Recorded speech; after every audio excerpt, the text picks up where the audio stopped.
Y aquí va. Ok. Y bueno, pues buenos días a todos. Y hoy toca empezar un nuevo tema. Al fin terminamos con la parte de los ejemplos de la formulación de este la formulación de Lagrange. Entonces hoy ya nos tocaría ver un poquito, ver como por contraste sería dar con la comparación de la formulación de Newton-Euler.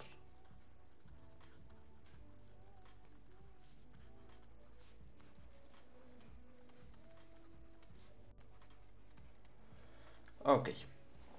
Y entonces, a lo mejor lo primero que ustedes pudieran pensar es, yo ya aprendí una formulación matemática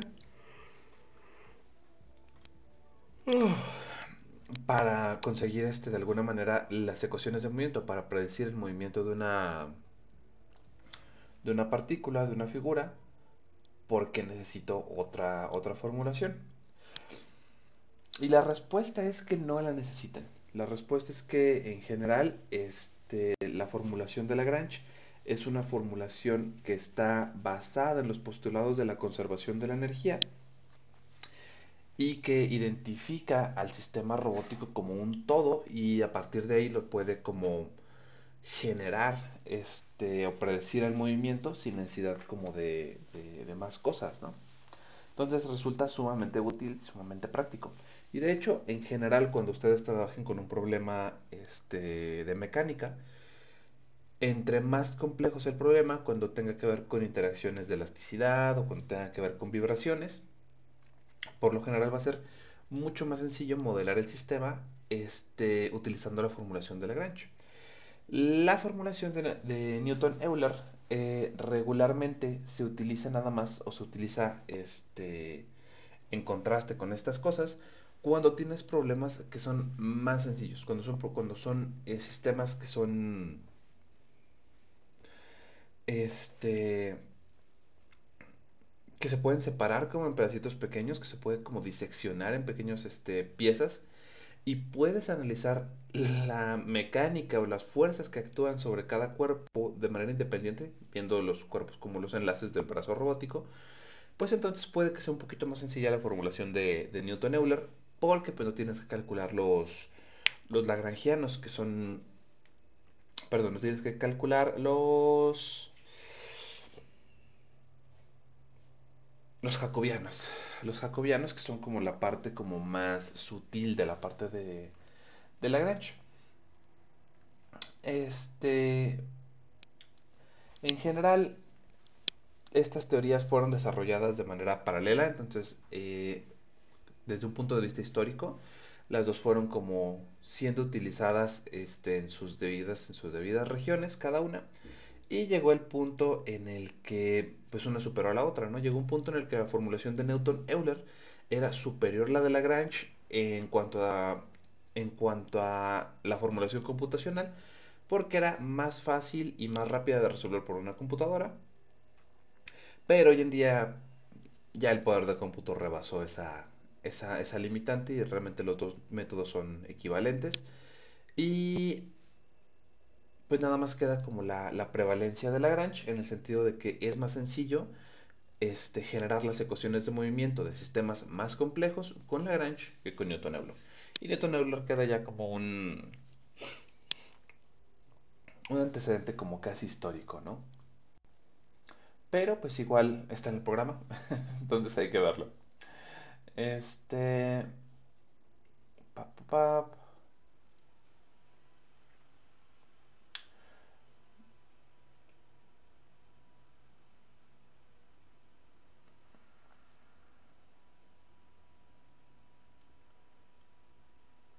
ok, entonces acá. Entonces en esta parte nosotros vamos a representar o vamos a mostrar las ecuaciones generales que describen la formulación de Newton-Euler y después se va a ilustrar el método aplicándolo sobre los manipuladores que ya vimos en la parte de Lagrange y para comparar ambos métodos, ¿no? Y Y pues hay que demostrar también que las formulaciones son equivalentes al llegar a las mismas ecuaciones de movimiento desde ambos puntos de vista, tanto el Newton-Euler como el Lagrange.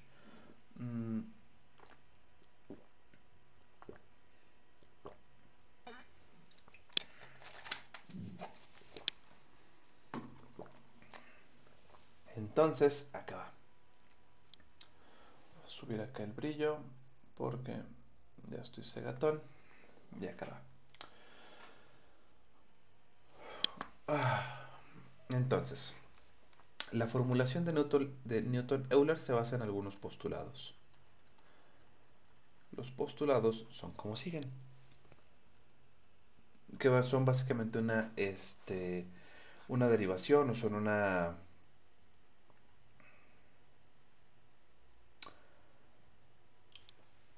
son una consecuencia directa de las leyes de Newton, ¿no? Entonces, los postulados son que a cada acción corresponde una reacción.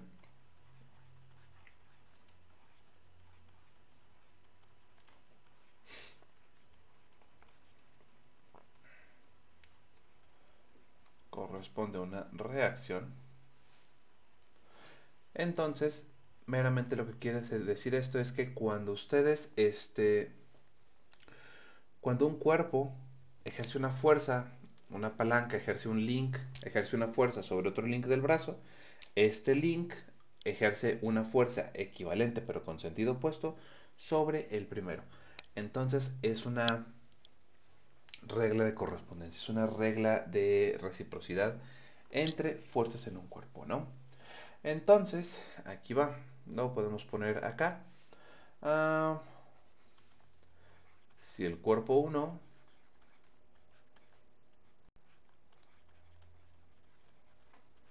ejerce una fuerza y torca una fuerza F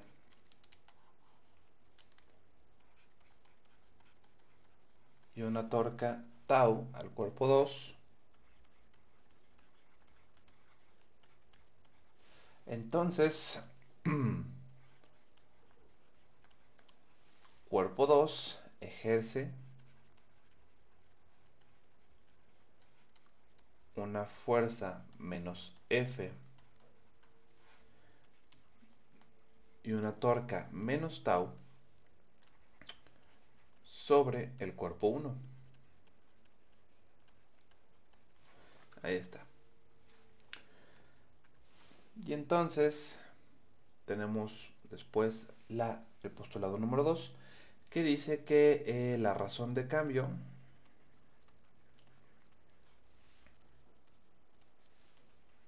cambió. La razón de cambio. Oye, profe, Sí, ¿sí estás presentando? sí, se supone que estoy presentando. Avísenme. Mm. Nada, no se preocupe. Pero sí, sí estoy presentando. Acá está. Es la formulación de Euler Euler. Y acá está. Estamos empezando a ver los postulados, ¿no? La primera parte sí fue como puro choro. Y ya los postulados pues son estos que tenemos en pantalla. Pero igual que lo vayan eh, teniendo a la mano por si lo quieren copiar o algo. Mm.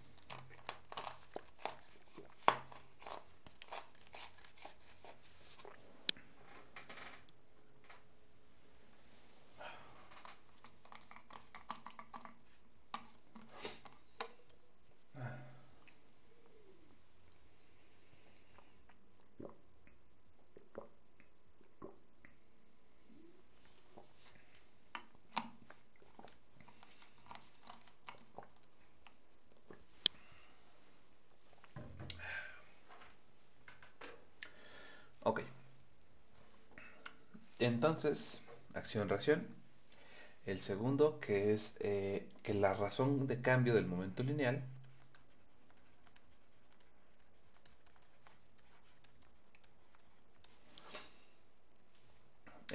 equivale o es igual a la fuerza eh, total eh, aplicada sobre el cuerpo. aplicada sobre el cuerpo, que experimenta claramente ese cambio en el momento. Esto es bien y vulgarmente la segunda ley de Newton, en el sentido de que nos dice que la ración de cambio del momento, esto va en naranja,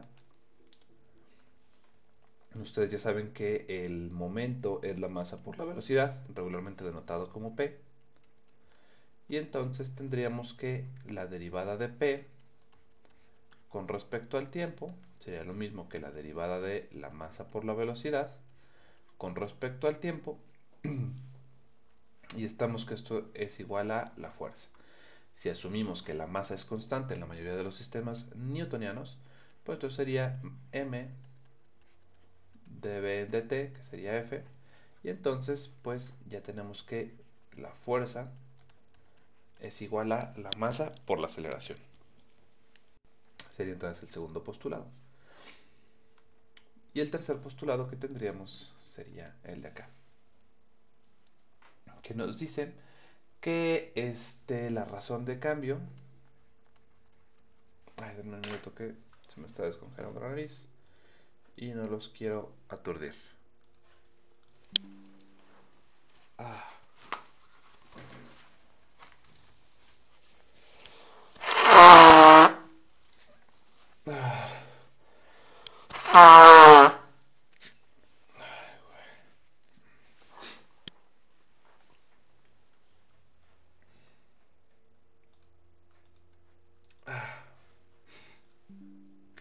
Ya está. Mil disculpas.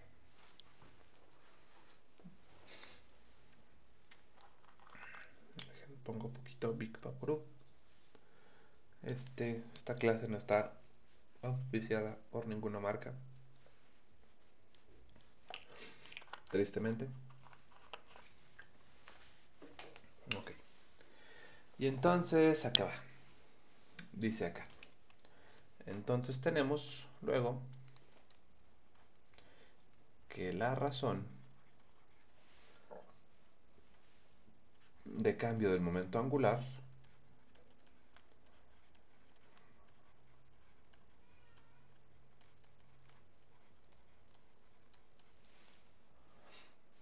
es igual a la torca total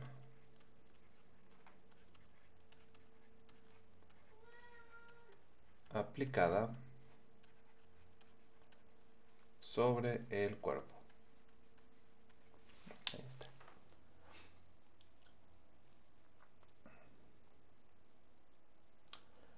Ok. Y este hecho también se puede traducir matemáticamente. Lo que vamos a tener va a ser lo siguiente.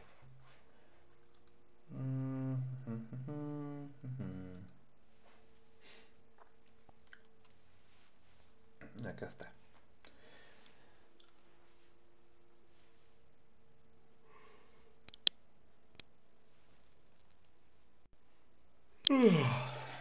Ok, entonces el momento angular regularmente se denotaba, si no mal recuerdo, por la letra L, y el momento angular, este de acá, regularmente se toma como el momento de inercia por la velocidad angular, que es una forma de alguna manera de... Ah, no, espérame, era I omega punto. I omega punto, que sería I por alfa, ¿no? Donde, pues, I es el momento de inercia del cuerpo, dependiendo de su geometría. Omega es la velocidad angular.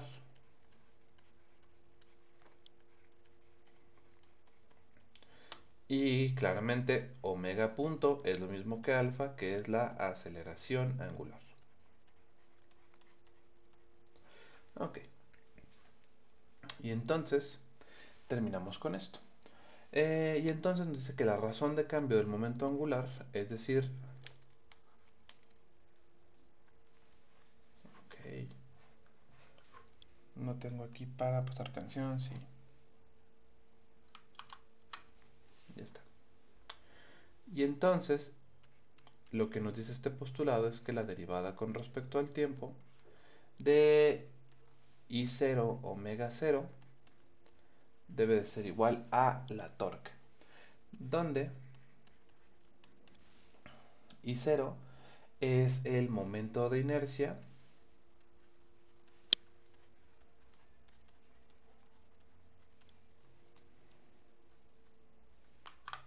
siento que me van a... Bueno, okay. Donde el momento de inercia entonces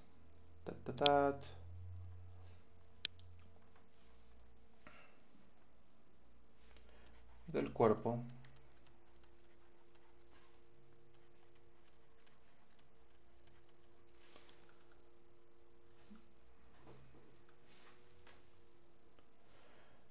uh, respecto a un marco de referencia inercial, respecto a un marco de referencia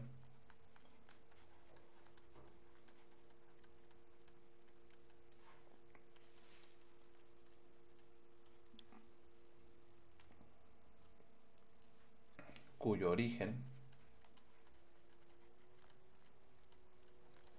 es el centro de masa del cuerpo, que chorro me aventé, pero bueno, esto sería básicamente el ICM. Como que no se nota bien.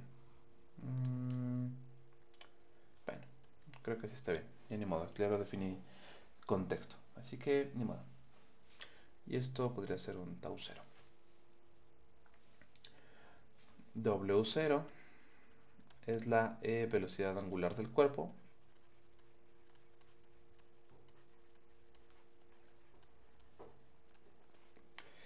Y tau 0 no es otra cosa que la suma de las torcas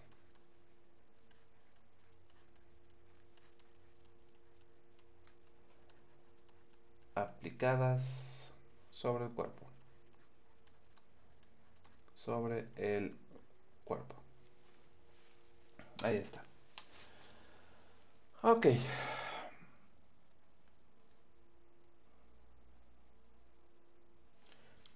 Y entonces ya definimos como las tres ecuaciones con las que vamos a estar trabajando sobre sobre nuestro sistema, las tres consideraciones físicas que tenemos que tener en cuenta. En Lagrange era más sencillo porque solamente tenemos que tomar en cuenta las ecuaciones de Euler-Lagrange. Aquí vamos a tener que tomar en cuenta estos tres postulados y ver cómo se afectan o cómo se mueven para estos efectos, ¿no? Entonces, aquí va. Entonces, ya que tenemos esta parte, podemos proseguir de la siguiente manera.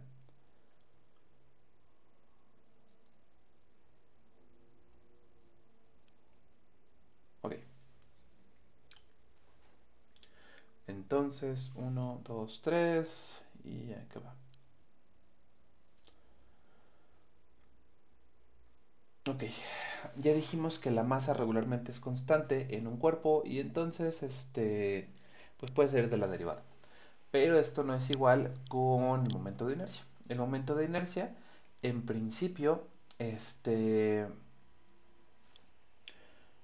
va a variar dependiendo del marco de referencia desde donde yo esté midiendo las cosas. Entonces puede que no sea constante. Y entonces vamos a verlo de la siguiente manera.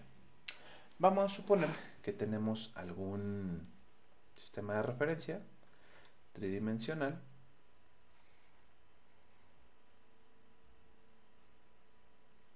Ahí está. Tenemos un sistema de referencia tridimensional donde este es X, este es Y y este es Z. Y entonces, acá va. Y entonces venimos para acá y vamos a denotar por I la matriz de inercia de un cuerpo con respecto a un marco de referencia. Ahí va.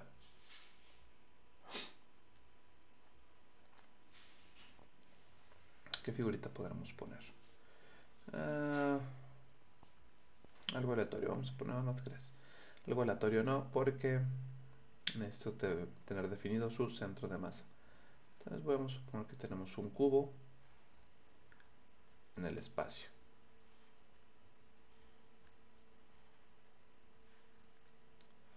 Ok. Y entonces, aquí va. Pap, pap, pap.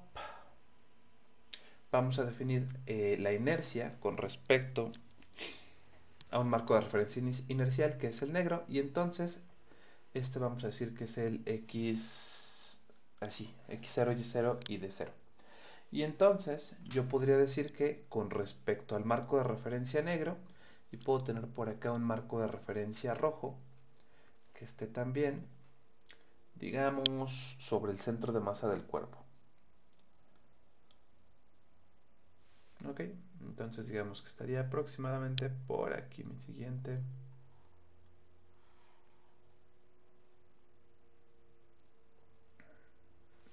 No me gustó cómo quedó.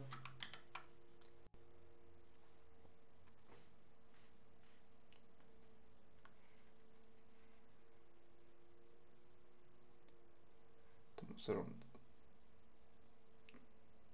este.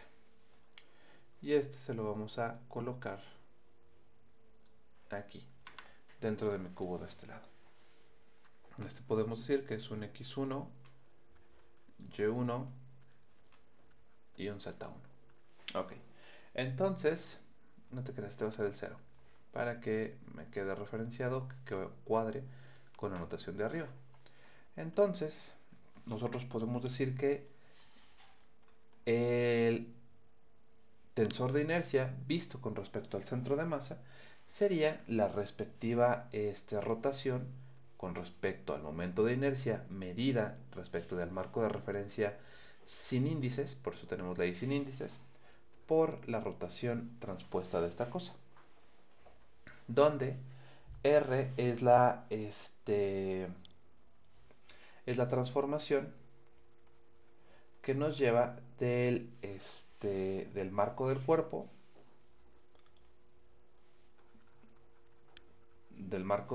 entre paréntesis del rojo, al marco inercial, que vendría siendo el negro.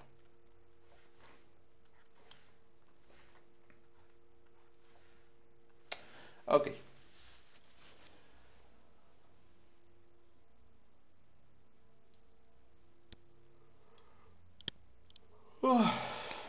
Ok.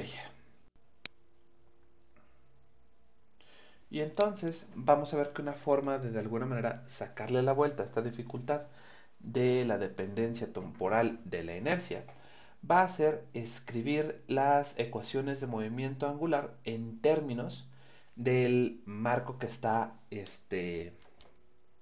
incrustado sobre el cuerpo. Entonces, ahí va. Para esto,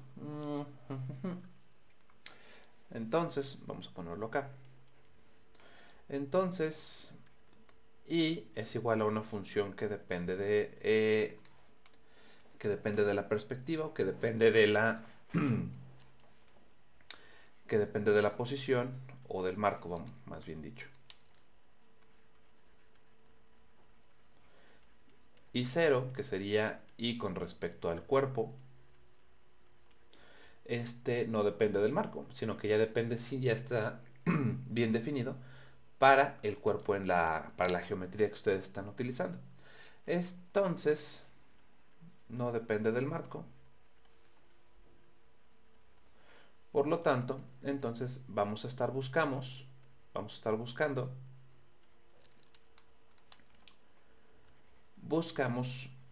poner las ecuaciones en términos de I0 y 0, con las matrices de rotación que esto pueda ocasionar. Pero es más fácil derivar una matriz de rotación que estar derivando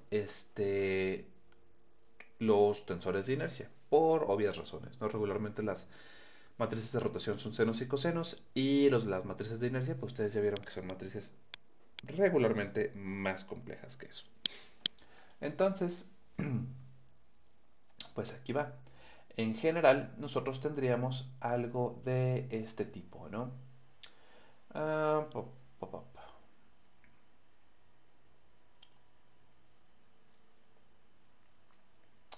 Ok.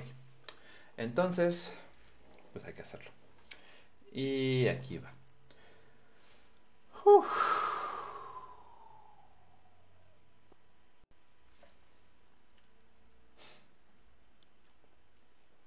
Vamos a partir entonces de que I0 está definido como la matriz de rotación por la inercia respecto al marco de referencia inercial por la rotación inversa.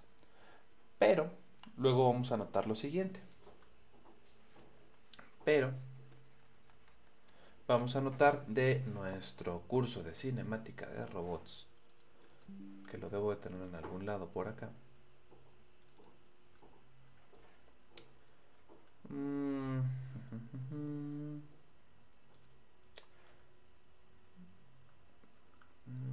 Esto es el Classroom, yo lo necesito acá de cursos.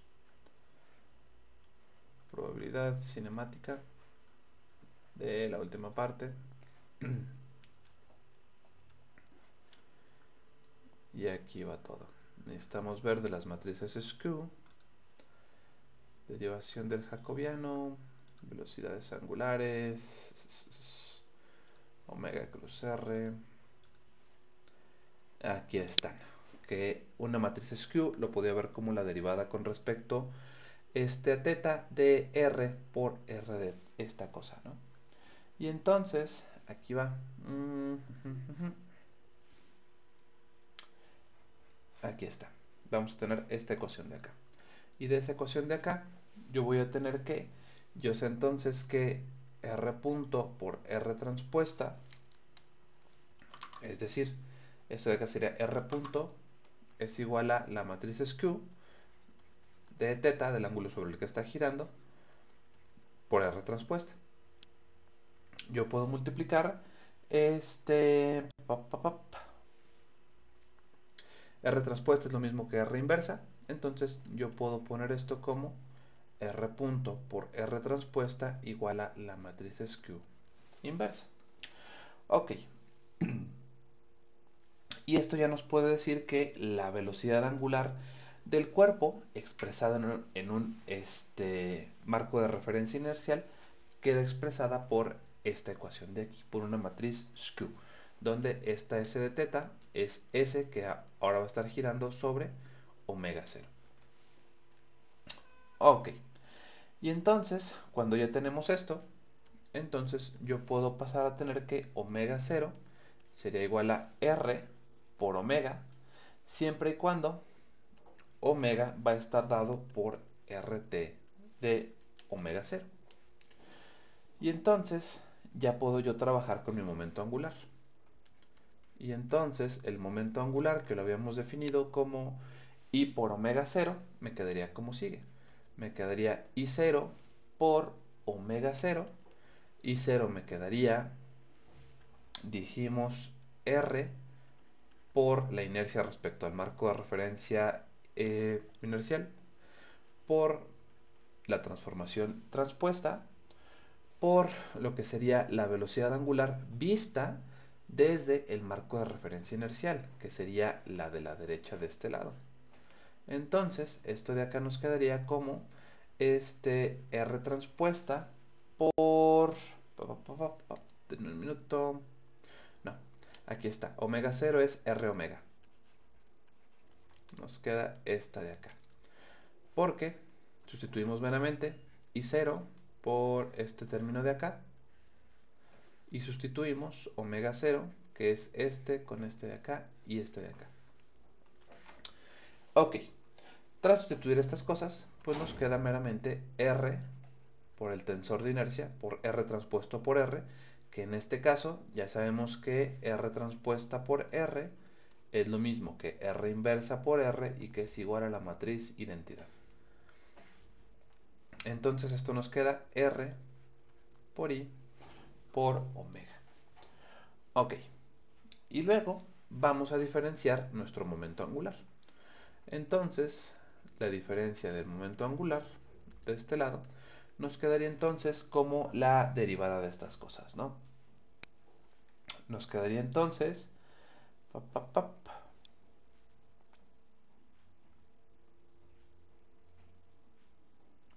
Nos quedaría entonces como sigue. Quedaría y, que es una constante, y nos quedaría la derivada del primero por el segundo más la derivada del segundo por el primero. Entonces esto nos quedaría la derivada del primero por el segundo más la derivada del segundo por el primero, que sería r por i por omega punto. Ok, pero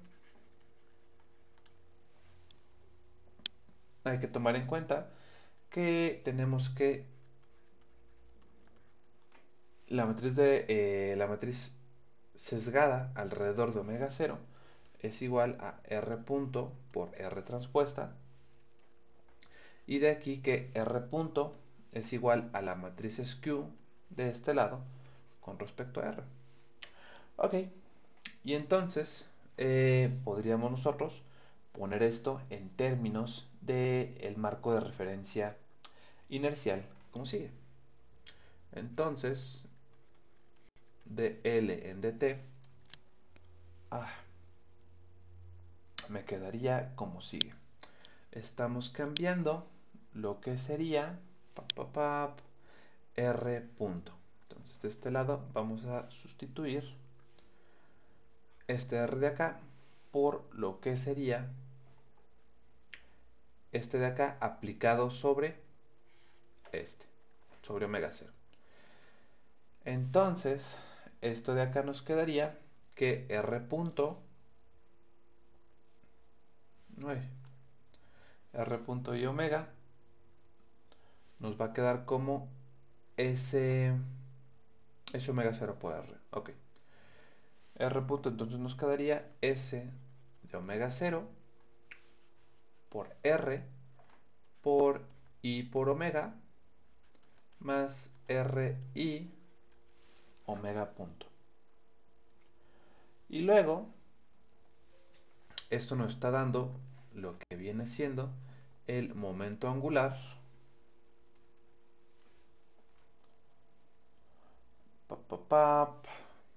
momento angular respecto a el marco de referencia inercial, a el marco inercial, o bien el marco de referencia negro. Y luego vamos a hacer este con respecto al... Ahora vamos a cambiarlo para tenerlo con respecto al centro de... con respecto al marco que está pegado al centro de masa del cuerpo.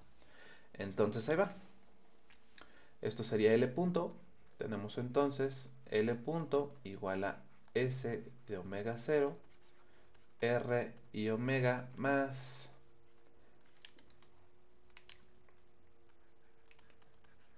R de I omega punto. Ok. Y entonces vamos a cambiar al sistema visto desde el marco de referencia incrustado en el cuerpo. Incrustado al cuerpo. Y entonces esto quedaría como sigue. Nos quedaría entonces, aquí va. Lo que vamos a hacer va a ser multiplicar esta parte de acá. Vamos a multiplicar por R transpuesta por la derecha. Y esto de aquí entonces nos va a llevar acá. Vamos a tener que entonces R transpuesta por L punto va a ser igual a R transpuesta por S de omega 0 por R por I omega más R por I por omega punto. Esto de acá sería igual a S. Esto también viene de las propiedades de las matrices Q. Dejen veo, R por R transpuesto la identidad, S más S transpuesto, de R por D, ¿dónde estaba respecto a la velocidad angular? La derivada de una matriz de rotación, aquí está. R por la matriz skew por la matriz de rotación es igual a R aplicada sobre la rotación del argumento. Entonces, aquí es lo que tenemos. Tenemos una R transpuesta, una R y ensanduchando a una matriz sesgada. Entonces esto de aquí nos quedaría S aplicado sobre R omega 0. Y entonces sería R o R transpuesta, sería R porque es la de la izquierda. Entonces esto sería R transpuesta omega 0 por I por omega más, me quedaría, estamos multiplicando por R transpuesta de los dos lados, sí. Entonces aquí me faltó poner R transpuesta S, R y omega más. Ay, perdón, no alcancé a meter el micrófono. Entonces esto me queda R transpuesta R y omega punto. Salud. Gracias, gracias. Esto de acá nos quedaría la matriz identidad. Esto de aquí es la matriz identidad. Y esto nos queda como omega punto. Luego tendríamos esta parte de acá que nos quedaría como pop, pop, pop. Aquí va. Nos quedaría S, R transpuesta por omega 0. Es lo mismo que transformar la velocidad angular del marco de referencia negro o inercial hacia el marco de referencia del cuerpo. Entonces esto me quedaría RT por omega 0. Nos va a mandar a omega. Y aquí me estoy tragando una I. Entonces me falta aquí la inercia. Entonces esto sería la matriz de rotación aplicada sobre el marco de referencia del cuerpo por I por omega más I por omega punto. Y esto ustedes ya lo habían visto que la matriz sesgada era aplicada sobre un punto. Era lo mismo que, aquí está, S de A por P es lo mismo que A cruz P. Entonces, si se fijan, acá tenemos lo mismo de acá. SDA por I omega me quedará lo mismo que producto cruz, ¿no? Voy a ponerlo por acá como nota. SDA por P es lo mismo que A cruz P. Son vectorcitos. Entonces, esto de acá nos quedaría como, ahí les va, nos quedaría el producto punto de estas cosas, que sería omega producto cruz con lo que sería el vector que está a un lado, que sería I omega. Entonces, omega cruz I omega más, aquí estaría así entre paréntesis, más I omega punto. Esto de aquí, esta ecuación de acá nos va a decir lo siguiente. Aquí está. Esta de acá nos representa la ecuación de movimiento angular para mi cuerpo en cuestión. Esto es en términos del marco de referencia del cuerpo, donde este término de acá, ¿dónde lo pondré? Ya me faltó espacio. Donde el término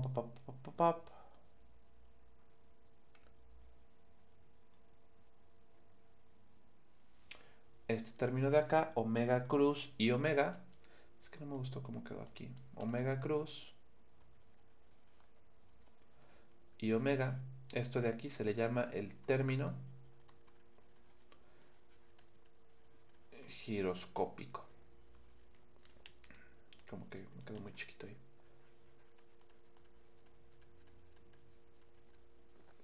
Pero entonces yo ya pude lograr expresar o obtener mis ecuaciones de movimiento